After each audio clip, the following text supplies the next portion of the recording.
Okay, good afternoon guys at once again welcome sa ating channel. Dito sa ating channel Pandoy Small Words at nandito tayo ngayon sa harap ng Fiber upang ikutan natin saglit at titignan natin bakit na ba maganda ang output nito. Ano ba yung mga parts niya na talagang nagpapaganda o ano ba yung bumubuo sa concrete fiber. So itong concrete fiber nito guys is 4 track, ibig sabihin apat yung pinaka track pad nya at lahat yata individually gumagalaw yan na kinukuman ng sensor pagka ikinabit na natin sa automatic. So guys, tignan natin ano ba itong concrete fiber na ito. Ito guys, ang concrete fiber dito kaya pala maganda. Ang width nito is 3.5 at kung mapapansin nyo mayroon itong 10 vibrators na nakabit na sa ganitong CPAP 3.5. 8 vibrators is okay na, kaya lang ginawa nating 10 dito kasi hindi na maiwasan na minsan mayroon talagang mga halo na matigas. Ibig sabihin yung pagdating ng halo rito ay hindi consistent yung slump. Maring biglang minsan may dumarating na zero slump or 0.5 inch slump, which is talagang napakahirap na i-pave yung mga ganyan. Hindi yun ang ideal na slump. At ito nga, kung titignan itong vibrator, ito ang nagpapakatas dun sa sa mga konkreto na dumarating. Yun.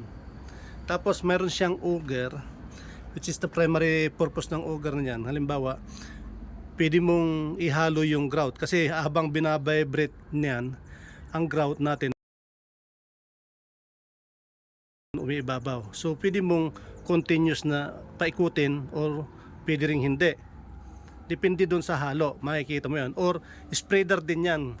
Halimbawa, sa isang side ay puno at doon sa isang side ay wala, pwede mong i-gawin yun through spreader. Then meron din siyang tamper.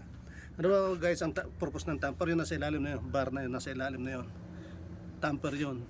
Yung tamper na yan guys is siya naman, halimbawa kasi ang kalimitan meron G1 na, G1 ang ginagamit natin sa ating konkreto, G1 3/4. So ibig sabihin may mga bato na yan. Ang purpose naman yan, bago pumasok yan dapat i-siksik niya para yung grout yun ang umibabaw at makinis paglabas doon. So ganyan lang guys ang ano nito, forma niyan. At sana ang konkreto ay mataas siya hanggang dito. Ito ang dapat level ng konkreto para maganda yung labas sa likod.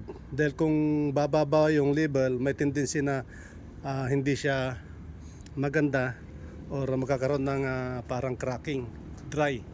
So kailangan yung pressure na pumupunta doon ay malakas.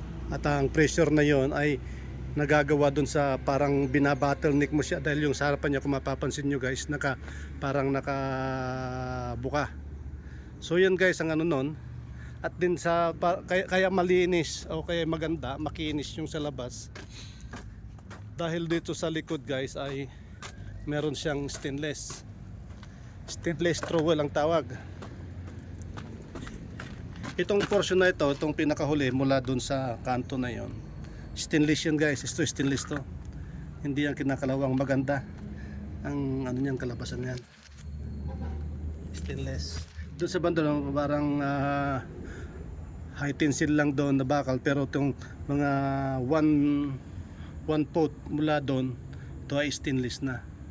So guys, ito yung ano natin dito sa fiber. At ang nagko-control naman dyan sa elevation niya ay yung sensors na kinakabit natin dito.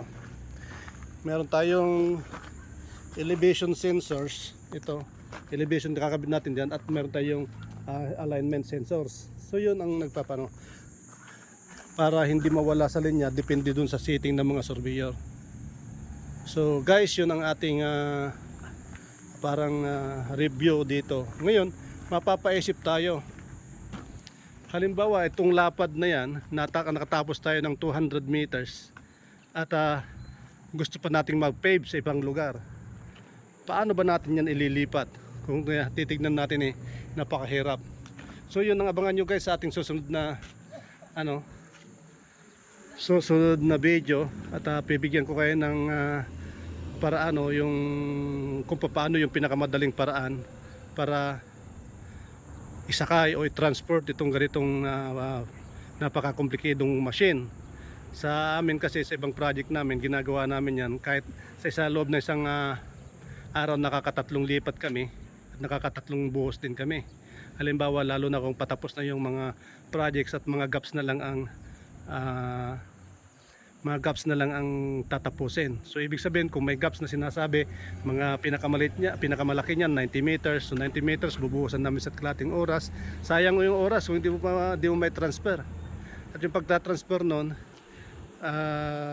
yun ang hindi pinag-iisipan. Kasi nung una kong umabuhak ng ganito, dinala namin sa pinakadaulang project, kaya lang hindi pa nagsimula doon. Hindi alam kung paano i-transport. At ako nangangapa rin noon. Kaya yung 10 kilometers na yun, tinaga namin ng 2 araw at 2 gabi na travel, pinagapang namin, which is mali. Kasi doon sa lugar na yun, guys, is hindi kaya nang daratingin ng crane Saka kung crane, paano bubuhatin, lalagay mo sa trailer yan. Doon lang sa space na